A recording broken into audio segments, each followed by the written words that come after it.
Hi friends, எப்படி இருக்கீங்க எல்லோரும்? எங்கள் வீட்டில் பார்த்தாங்கன்னா ரவைன்னு சொன்னாவே எல்லோரும் எனக்கு வேணாம் உனக்கு வேணாம் இல்லை 10 அடி தள்ளி ஓடிடுறாங்க.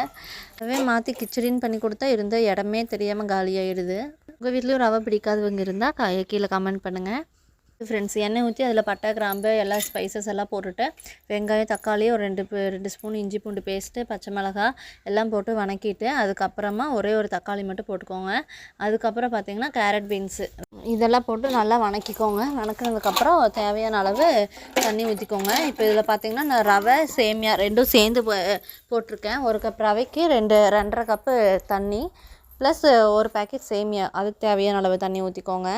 இது கூட கொஞ்சம் மஞ்சத்தூள், அதுக்கப்புறம் தேவையான அளவு உப்பு சேர்த்து நல்லா சேமியா ரவை எல்லாத்தையும் போட்டு நல்லா கிளறி எடுத்துகிட்டு இது கூட தேங்காய் எண்ணெய் இல்லைன்னா நெய் போட்டு கலக்கிட்டு கடைசியாக கொத்தமல்லி தூவினோம்னா சூப்பரான கிச்சடி ரெடி ஆகிடும். ஓகே ஃப்ரெண்ட், லைக் பண்ணிவிட்டு சப்ஸ்கிரைப் பண்ணுங்கள். தேங்க்யூ, பாய்.